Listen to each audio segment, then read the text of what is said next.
క్షణక్షణం పోరాటం కనంకనం ప్రజాపక్షం జనసైనిక్ న్యూస్ కి స్వాగతం. ముందుగా హెడ్లైన్స్. తెలుగు రాష్ట్రాల అన్నపూర్ణ నాగార్జున సాగర్ కు 69 ఏళ్లు. ప్రపంచంలోనే అతిపెద్ద మానవ రాతి కట్టడం. కేవలం 98 కోట్లతో నిర్మితమైన మహా ప్రాజెక్టు. 22 లక్షల ఎకరాలకు సాగునీరు.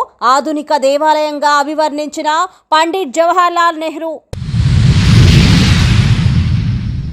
గెలిచే వారికే టికెట్లు కేటాయిస్తా, పనితీరు బాగాలేని వారిని ఉపేక్షించను, ఎన్నికలు ఎప్పుడొచ్చినా సిద్ధం, ఓటర్ల జాబితా పరిశీలనపై అలసత్వం వద్దు.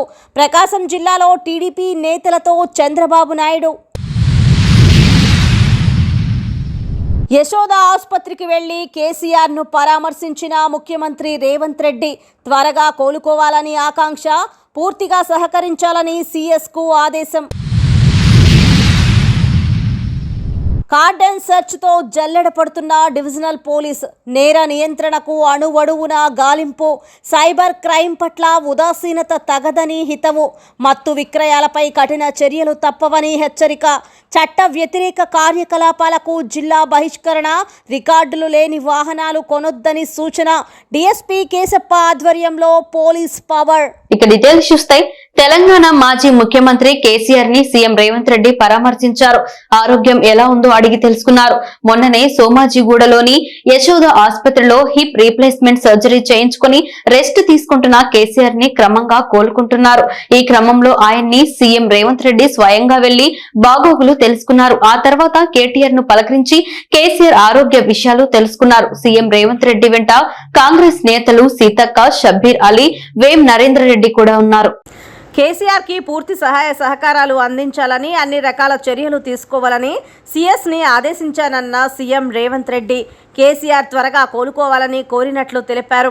అలాగే కేసీఆర్ ప్రజల తరపున అసెంబ్లీలో మాట్లాడాలని, ఆయన సూచనలను అందించాలని, అసెంబ్లీకి రావాలని కోరినట్లు రేవంత్ రెడ్డి తెలిపారు. కేసీఆర్ కోలుకుంటున్నట్లు డాక్టర్లు చెప్పారని సీఎం రేవంత్ రెడ్డి వివరించారు. ఇటీవల తన ఫామ్ హౌస్లోని బాత్రూంలో కాలు జారిపడి కాలికి గాయమవ్వడంతో సోమాజిగూడ యశోద ఆసుపత్రిలో ట్రీట్మెంట్ పొందుతున్నారు కేసీఆర్. ఆయనకు డాక్టర్లు హిప్ రీప్లేస్మెంట్ సర్జరీ చేశారు. ఆ తర్వాత కేసీఆర్ నడిచారు కూడా. ప్రస్తుతం ఆయన ఆరోగ్యం నిలకడగా ఉంది. ప్రత్యేక డాక్టర్ల బృందం నిరంతరం ఆయన్ని పర్యవేక్షిస్తోంది. కేసీఆర్ బాత్రూం నుంచి వస్తున్నప్పుడు ఆయన పంచ కాలు కింద చిక్కుకుంది. అదే సమయంలో నడుస్తుండగా కాలు జారి పడిపోయారని తెలిసింది. కొంతసేపు ఇంటిలోనే ఆయనకు సేవలందించారు. అయినప్పటికీ కాలు సమస్య తీరకపోవడంతో అర్ధరాత్రి 2:30 గంటల సమయంలో సోమాజిగూడలోని యశోద ఆసుపత్రికి తీసుకొచ్చారు. ప్రస్తుతం కేసీఆర్ కోలుకుంటున్నారు. మానవ మీద వికాసానికి ప్రతీక, భారతదేశ శాస్త్ర సాంకేతిక పరిజ్ఞానానికి అత్యుత్తమ కీర్తి చంద్రిక, శ్రమశక్తిని రుజువు చేసిన కరదీపిక, తెలుగు రాష్ట్రాలను అన్నపూర్ణగా పైరుపచ్చలతో సింగారించిన అద్భుత నిర్మాణ సౌధం నాగార్జున సాగర్ ప్రాజెక్ట్.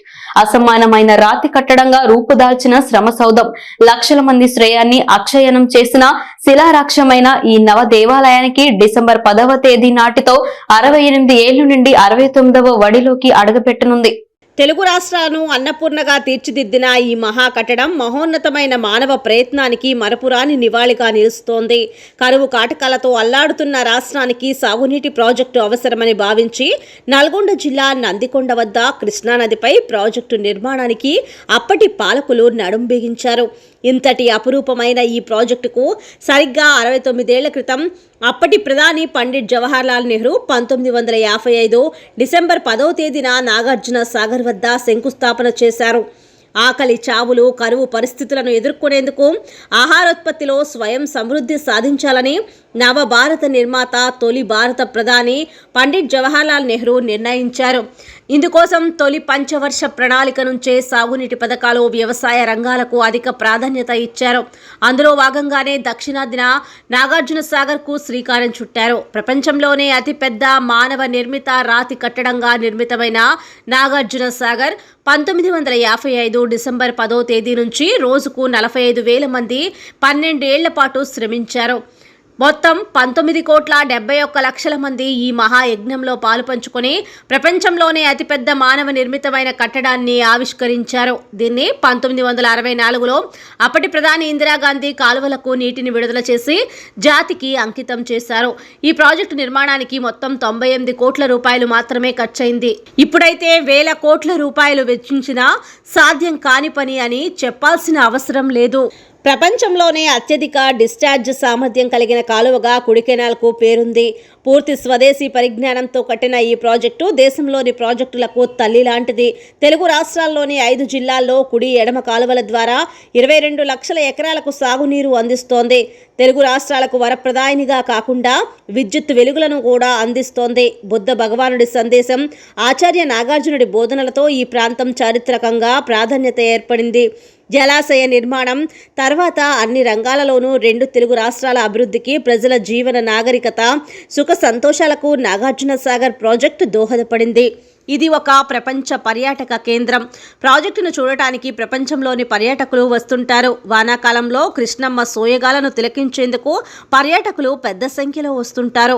వర్షాభావ పరిస్థితులు ఏర్పడిన ప్రతిసారి తెలుగు రాష్ట్రాల మధ్య జల వివాదాలకు కేంద్రంగా నాగార్జున సాగర్ ప్రాజెక్టు మారుతోంది.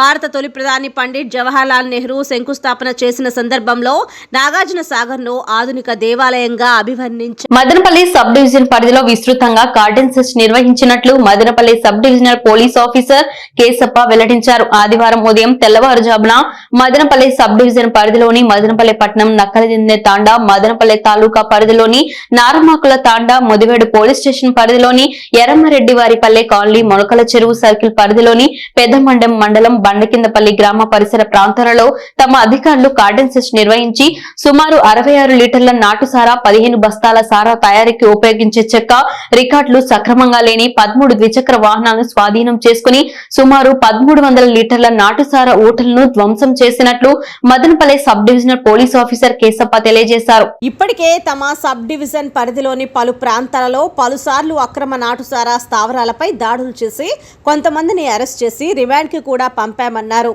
నాటుసారా తయారీదారులు మరియు అమ్మకందారులపై కేసులు నమోదు చేసి రిమాండ్కు పంపడమే కాకుండా వారిపై షీట్లు కూడా ఓపెన్ చేయడం జరిగిందని తెలిపారు. మత్తు పదార్థాలు విక్రయించే వారిపై కఠిన చర్యలు తప్పవని ఆయన హెచ్చరించారు. కొంతమంది చట్ట వ్యతిరేక కార్యకలాపాలకు పాల్పడినందుకు వారికి జిల్లా బహిష్కరణ కూడా చేయడం జరిగిందన్నారు. అక్రమ నాటుసారా తయారీదారులు తమ పద్ధతి మార్చుకోవాలని ఆయన హెచ్చరించారు. రికార్డులు లేని ద్విచక్ర వాహనాలను ఏ వాహనాన్ని కూడా ఉంచుకోరాదని, సైబర్ క్రైమ్ నేరస్తుల పట్ల అప్రమత్తంగా ఉండాలని, ప్రజలందరూ కూడా అప్రమత్తంగా ఉంటేనే నేరాల నియంత్రణ సాధ్యమవుతుందని ఆయన తెలియజేశారు. ఈ గార్డెన్ సెర్చ్ దాడుల్లో Madanapalle 1 town circle inspector in-charge 2 town U Vali Basu, తాలూకా circle inspector Shekhar, rural inspector Sivanjaneyulu, Molakala Cheruvu circle inspector T Madhu, sub division పరిధిలోని ఎస్ఐలు మరియు సిబ్బంది పాల్గొన్నారు. దొంగ సొమ్ము కొనడం కూడా తప్పే. మీరు కొనే ముందు ప్రతి దానికి బిల్లు, ఒరిజినల్ బిల్లు ఉందా లేదా, వాడు ఫోన్ తెచ్చాడు అనుకోండి, ఈ ఫోన్ నాదే అంటే ఏం చేయాలి మీరు? బాగుంది అని చెప్పి ఎట్లా అప్రూవ్ చేసుకుంటారు బిల్లు లేకుంటే? సెల్లులో ఫొటోస్, పాత ఫొటోస్, ఈరోజు నిన్నటివి 2 రోజులు కాదు, 2-3 నెలలు, 10 నెలల కిందవో వాళ్ళ సెల్ఫీలో వాళ్ళ ఫ్యామిలీ ఫ్రెండ్స్ ఫ్యామిలీ ఫొటోస్ అటువంటివి ఉంటే తీసుకోండి. ఈ 2-3 రోజుల్లో, వారం రోజుల్లో ఉంటే తీసుకోద్దండి. 5-6 నెలలు వెనకెళ్ళి ఉండాలి. దాంట్లో డేట్లు ఉంటాయి కదా, ఎప్పుడు ఫోటో దిగింది ఏమనేది. ల్యాప్టాప్స్ కానీ బైకులు కూడా, బైక్ ఒరిజినల్ ఆర్సీ అతని పేరు మీదే ఉండాలి. ఆధార్ కార్డు ఆర్సీలో ఉన్న పేరు టాలీ అయ్యి అదే మనిషి ఉంటే, మీడియేటర్ ఉన్నా ఆ మనిషి ఉన్నాడంటేనే తీసుకోండి. ఎటువంటి పరిస్థితుల్లో ఇది చేసుకోండి. ఈ మధ్య కాలంలో ఆన్లైన్ ఫ్రాడ్స్ ఎక్కువ జరుగుతున్నాయి. ఓటీపీ చెప్పండి, మీకు జాబ్ వస్తుంది. ఇది మీకు మొన్న రీసెంట్గా టెలిగ్రామ్లో మీకు మెసేజ్ వస్తుంది. దీన్ని వీడియో డౌన్లోడ్ చేసుకొని దాని వీడియో చూసి 5 స్టార్ రేటింగ్ ఇవ్వండి, మీకు కమిషన్ వస్తుంది అని. అప్పుడేం చేస్తాడు, నిదానంగా డబ్బులు అడుగుతాడు. మళ్ళీ మీకు ఇంత కట్టండి, మళ్ళీ ఇంత వస్తుంది అని. అట్లా కట్టుకుంటూ పోతే డబ్బులు మీవన్నీ పోతూనే ఉంటాయి కానీ తిరిగి రావు. మొన్న కూడా రీసెంట్గా నేను కూడా జమ్మూ కాశ్మీర్పై ఒకటి పట్టుకొచ్చినాం ఇట్లే. కాబట్టి ఎక్కడెక్కడ ఉంటారో ప్రతిసారి పట్టుకురావడం అనేది అసాధ్యమవుతుంది. వాళ్ళ ఫోన్ నెంబర్లు తప్పు ఉంటాయి, ఆధార్ కార్డులు తప్పు ఉంటాయి, బ్యాంక్ అకౌంట్లు తప్పు ఉంటాయి. కాబట్టి తెలియని వ్యక్తి గురించి ఏదైనా మనీ ట్రాన్సాక్షన్ 1 రూపాయి కానీ తెలియని వ్యక్తి గురించి ఏమైనా ట్రాన్సాక్షన్ చేస్తున్నారంటే 1కి 10 సార్లు ఆలోచించండి. బాబు షూరిటీ భవిష్యత్కు గ్యారంటీ అనే కార్యక్రమం ద్వారా మదనపల్లి టీడీపీ నాయకులు ఆర్జే వెంకటేష్ ప్రజల వద్దకు వెళ్తున్నారు. ఆదివారం మదనపల్లి నియోజకవర్గం నిమ్మనపల్లి మండలంలో విస్తృతంగా పర్యటించిన ఆర్జే వెంకటేష్ రైతుల కడగండ్లను కల్లారా పరిశీలించి భరోసా ఇచ్చారు. 4 నెలల్లో తెలుగుదేశం ప్రభుత్వం రానున్నదని, రైతు సంక్షేమమే ధ్యేయంగా పనిచేస్తామని ఆయన హామీ ఇచ్చారు. ఈ సందర్భంగా ఆర్జే వెంకటేష్ మాట్లాడుతూ బాబు షూరిటీ భవిష్యత్తుకు గ్యారంటీ కార్యక్రమంలో భాగంగా ప్రతి రైతుకు ఏటా 20,000 రూపాయలు ఆర్థిక సాయం, యువగళం పేరుతో 20 లక్షల మంది యువతకు ఉపాధి, బీసీలకు రక్షణ చట్టం, ఇంటింటికి సురక్షిత మంచినీరు, మహాశక్తి పథకం ద్వారా ఆడబిడ్డ నిధి నుంచి 18 ఏళ్లు నిండిన ప్రతి స్త్రీకి నెలకు 1,500 రూపాయలు, దీపం పేరుతో ప్రతి ఇంటికి ఏడాదికి ఉచితంగా 3 గ్యాస్ సిలిండర్లు, మహిళలకు ఉచిత బస్సు ప్రయాణం, తల్లికి వందనం పేరుతో ఇంట్లో ఎంతమంది పిల్లలు చదువుతుంటే వారందరికీ ఒక్కొక్కరికి ఏడాదికి 15,000 రూపాయలు అందించబడతాయని ప్రజలకు తెలియజేశారు. రాబోయే ఎన్నికల్లో తెలుగుదేశం, జనసేన పార్టీలను గెలిపించి చంద్రబాబు నాయుడుని ముఖ్యమంత్రిగా చేయాలని కోరారు. ఈ కార్యక్రమానికి ముఖ్య అతిథులుగా రాజంపేట పార్లమెంటు అధికార ప్రతినిధి ఆర్జే వెంకటేష్, రాజంపేట పార్లమెంటు కార్యాలయ కార్యదర్శి పూలమురళి, మదనపల్లి మండల మాజీ అధ్యక్షులు జీకే వెంకటరమణ, నిమ్మనపల్లి మాజీ ఎంపీటీసీ రెడ్డన్న, గండికోట గణేష్, మార్పూరి మహేష్, భాస్కర్ మరియు నాయకులు, కార్యకర్తలు పాల్గొన్నారు. జనసేన నేత శ్రీరామ రామాంజనేయులు తన దాతృత్వాన్ని చాటుకున్నారు.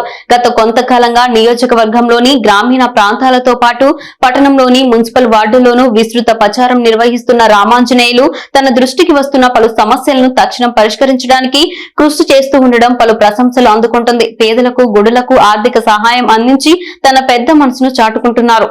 జనసేన పార్టీ మదనపల్లి నియోజకవర్గం కొత్తవారి పంచాయతీ గుండవారిపల్లిలో శ్రీరామ రామాంజనేయులు జనసేన ఇంటింట ప్రచారంలో భాగంగా వెళ్లినప్పుడు భర్త చనిపోయిన 2 చిన్న బిడ్డల తల్లి గౌతమి తను ఉండడానికి ఇల్లు లేదని, ఉన్న ఇల్లు కూడా సిమెంటు రేకులు, నెర్రులు చీలి వర్షం వస్తే పక్కింట్లకు వెళ్లి తలదాచుకోవాల్సిన దుస్థితిలో ఉన్నానని కన్నీటి పర్యంతమయ్యారు. వెంటనే చలించిన శ్రీరామ రామాంజనేయులు ఏమాత్రం ఆలస్యం చేయకుండా ఆడబిడ్డ బాధను చూడలేక ఆ సిమెంటు రేకులు తొలగించి కొత్త రేకులు వేయించి తన దాతృత్వాన్ని చాటుకున్నారు. శ్రీరామ రామాంజనేయులు గౌతమికి చేసిన ఈ సహాయానికి ఊరంతా ఆనందంగా అభినందనలు తెలియజేశారు. ఇలాంటి వారిని ప్రభుత్వం ఆదుకోవాలని, వెంటనే ఈమెకు ఇల్లు మంజూరు చేయాలని, పిల్లల చదువు బాధ్యత ప్రభుత్వం తీసుకోవాలని డిమాండ్ చేశారు. ప్రతి ఇంటికి జనసేన కార్యక్రమంలో భాగంగా ఈ గుండావాళ్ళపల్లికి రావడం జరిగింది. అందులో భాగంగా గౌతమి అనే అమ్మాయి వితంతువు, ఆ హస్బెండ్ చనిపోయి కూడా 3 సంవత్సరాలు అవుతుంది. 2 చిన్న బిడ్డలు ఉన్నారు. ఇక్కడ నిలువు నీరు లేకుండా వర్షం వస్తే సిమెంట్ రేకులు ఇల్లు నింది, వర్షం వస్తే కారుతుంది. ఆ 2 బిడ్డలు తీసుకొని ఎప్పుడు వర్షం వస్తే అప్పుడు పక్కింట్లోకి తలదాచుకునే పరిస్థితి ఈ అమ్మాయికి ఉంది. మేము వచ్చినప్పుడు ఆమె చెప్పింది, పాపం నాకు ఒక రేకులు అనుకూలమైతే చేయించండి అని. వెంటనే మన రామాంజనేయులు గారు స్పందించి ఆమెకు ఆ వారంలోనే ఉండడానికి, ఈ యొక్క విషయం చెప్పకూడదు కానీ ఈ యొక్క ప్రభుత్వంలో చూడండి, ఇట్లాంటి ఒంటరి మహిళలకు ఆదుకోవాలి ప్రభుత్వము. 2 చిన్న బిడ్డలు చదివించుకోవాలా. అదే సారాలు చెప్పేదికి మా పార్టీ వచ్చినారు. అప్పటికప్పుడే తెలుసుకొని ఆ పాప బాధపడి ఆడుస్తా ఉంటే సారాలు వచ్చింది, నాకు ఇల్లు కట్టాను సార్, నాకు ఎక్కడ అధికారం లేదు, నా బిడ్డను దొరుకుని పక్కింటికి పోతాడు అన్నట్టు అనే గురికి వచ్చే గురికి సారాలకు చెప్పి దాన్ని పెట్టే గురికి కంటిలో కన్నీరు పెట్టే గురికి ఆ సారాలు వచ్చి ఈ పొద్దుటాలు చూసి రేపుటాలు రేకులేసి మానకుండా చేసేసి పిల్లారు సార్. నమస్కారం సార్. మా ఆయన పేరు రామచంద్ర. మా ఆయన చనిపోయి 3 ఏళ్ళు అవుతుంది. మా బిడ్డలు 2 బిడ్డలు ఉన్నారు. నాకు ఎవరు వెనుక ముందు లేరు. కూల్ చేసుకుంటాను. కూల్ చేసుకుంటా అంటే మాకు ఇల్లు లేకుండా ఉంటే అన్న వాళ్ళు ప్రచారానికి వచ్చినారు. వాళ్ళు వచ్చే కుందరికి నాకు ఇంట్లో ఉండేదానికి చోటు లేకుండా ఉంటే, ఇల్లు కారుతా ఉంటే వాళ్ళని అడిగినాను. అడిగే కుందరికి ఇల్లు కారుతాందని, ఇల్లు కారుతాంది అడిగిన దానికి రేట్లు వేసిచ్చినారు. నేను నా బిడ్డలను తడుచకుండా వేరే ఇంటికి పోనీకుండా చేశారు. ధన్యవాదాలు. డిసెంబర్ 27 నుంచి మున్సిపల్ కార్మికుల సమ్మెకు దిగుతున్నట్లు ఏపీ మున్సిపల్ వర్కర్స్ యూనియన్ ప్రకటించింది. ఏపీ మున్సిపల్ వర్కర్స్ యూనియన్ జిల్లా సమితి ఆధ్వర్యంలో ఆదివారం విలేకరుల సమావేశంలో నాయకులు మాట్లాడుతూ రాష్ట్ర వ్యాప్తంగా సమ్మెకు వెళ్తున్నామని వెల్లడించారు. ఈ సందర్భంగా ఏపీ మున్సిపల్ వర్కర్స్ యూనియన్ జిల్లా ప్రధాన కార్యదర్శి వర్రి సురేష్ కుమార్ మాట్లాడుతూ మున్సిపల్ రంగంలో పనిచేస్తున్న అవుట్సోర్సింగ్ ఉద్యోగ కార్మికులను రాష్ట్ర ప్రభుత్వం పర్మనెంట్ చేయాలని, అంతవరకు సమాన పనికి సమాన వేతనం ఇవ్వాలని డిమాండ్ చేస్తున్నామని అన్నారు. ఇంజనీరింగ్ కార్మికులకు సంబంధించి జీవో నంబర్ 30 సవరించి స్కిల్డ్, అన్స్కిల్డ్, సెమీ స్కిల్డ్ వేతనాలు పెంచాలని, డ్రైవర్లకు, అండర్ గ్రౌండ్ డ్రైనేజీ వర్కర్లకి, ఇంజనీరింగ్ విభాగంలో పనిచేసే పార్క్ వర్కర్లు, స్కూల్ స్వీపర్లకు తదితర హెల్త్ అలవెన్స్ అందించాలని కోరారు. ఈ కార్యక్రమంలో జిల్లా organizing secretary Mastan, Madanapalle outsourcing workers union కార్యదర్శి నాగరాజు, రత్నమ్మ, వాసు, మధు, పృథ్వీరాజ్, నాగరాజు, లోకేష్ తదితరులు పాల్గొన్నారు. ఉపాధ్యాయుల సేవలు ఎల్లవేళలా ప్రశంసనీయమైనవని, విధి నిర్వహణలో భాగంగా ఉత్తమ సేవలు అందించిన స్థానిక జెడ్పీ ఉన్నత పాఠశాలలకు చెందిన ఉపాధ్యాయులు పఠాన్ మహమ్మద్ ఖాన్, అప్పలపట్ల ఫణీంద్ర స్వామి, షేక్ ముబారక్ బాషా, పోతురాజు మోహన్ లా విద్యా సేవలు ప్రశంసనీయమని తెలుగు వెలుగు సాహితీ వేదిక వ్యవస్థాపకులు రాజ్ కుమార్ కొనియాడారు. విజయవాడలోని బాలోత్సవ భవన్లో ఆదివారం వివిధ రంగాలలో విశిష్ట సేవలందించిన పలువురికి సేవారత్న అవార్డులు అందించారు. ఈ సందర్భంగా మదనపల్లెకు చెందిన జెడ్పీ ఉన్నత పాఠశాల ఉపాధ్యాయులకు పురస్కారాలు అందించారు. ఈ సందర్భంగా పురస్కారాలు అందుకున్న ఉపాధ్యాయులు మాట్లాడుతూ తమకు లభించిన సేవారత్న పురస్కారాలు తమ బాధ్యతను మరింత పెంచాయని అన్నారు. తమ వృత్తిలో మరింత అంకిత భావంతో పనిచేసి విద్యార్థుల అభివృద్ధికి కృషి చేస్తామని తెలిపారు. గెలిచే అవకాశం ఉన్న వారికే టికెట్లు కేటాయిస్తానని తెలుగుదేశం అధినేత చంద్రబాబు నాయుడు మరోమారు తేల్చి చెప్పారు. రాష్ట్ర ప్రజలకు తెదేపా అవసరం ఎంతో ఉందని ఆ పార్టీ అధినేత చంద్రబాబు అన్నారు. ఉమ్మడి ప్రకాశం జిల్లా నేతలతో ఆయన భేటీ అయ్యారు. ఈ సందర్భంగా మాట్లాడుతూ గెలిచే అవకాశం ఉన్నవారికే టికెట్లు ఇస్తాను. నాయకుల పనితీరు బాగోలేకపోతే ఉపేక్షించేది లేదు. పనితీరు బాగా లేకుంటే ప్రత్యామ్నాయం చూపించి పక్కన పెడతానని ఖరాఖండిగా చెప్పినట్లు తెలిసింది. ఎన్నికలు ఎప్పుడొచ్చినా ఎదుర్కొనేందుకు సిద్ధంగా ఉన్నామని, ఓట్ల అవకతవకల విషయాన్ని ఇన్ఛార్జీలు బాధ్యతగా తీసుకోవాలని గుర్తు చేశారు. అన్ని పార్టీ అధిష్టానం చూసుకుంటుందనే అలసత్వం వద్దు అని పార్టీ నేతలకు చంద్రబాబు సూచించారు. తెలంగాణలో ఆర్టీసీ బస్సులో మహిళల ఉచిత ప్రయాణం మొదలైంది. ముఖ్యమంత్రి రేవంత్ రెడ్డి సారథ్యంలో ఏర్పడిన నూతన తెలంగాణ రాష్ట్ర ప్రభుత్వం 6 గ్యారంటీలలో భాగంగా శనివారం ప్రారంభించిన మహాలక్ష్మి పథకం ద్వారా మహిళలు ఉచిత బస్ ప్రయాణం చేశారు. సందర్భంగా ఆమనగల్ బస్టాండ్ లోని వివిధ ప్రాంతాలకు వెళ్లే మహిళలు కల్వకుర్తి, అచ్చంపేట, మహేశ్వరం డిపోలకు చెందిన బస్సులలో ఉచితంగా ప్రయాణించారు. అదేవిధంగా ప్రజాప్రతినిధులు, కాంగ్రెస్ పార్టీ నాయకులు ఆమనగల్లు బస్టాండ్ లో ఉచిత బస్సు ప్రయాణానికి సంబంధించి వివరాలను మహిళలకు అవగాహన కల్పించారు. క్షణక్షణం పోరాటం, కణం ప్రజాపక్షం. జనసైనిక్ న్యూస్ ఇంతటితో సమాప్తం. తిరిగి రేపటి బులెటిన్ లో మళ్ళీ కలుసుకుందాం. అంతవరకు సెలవు, నమస్కారం.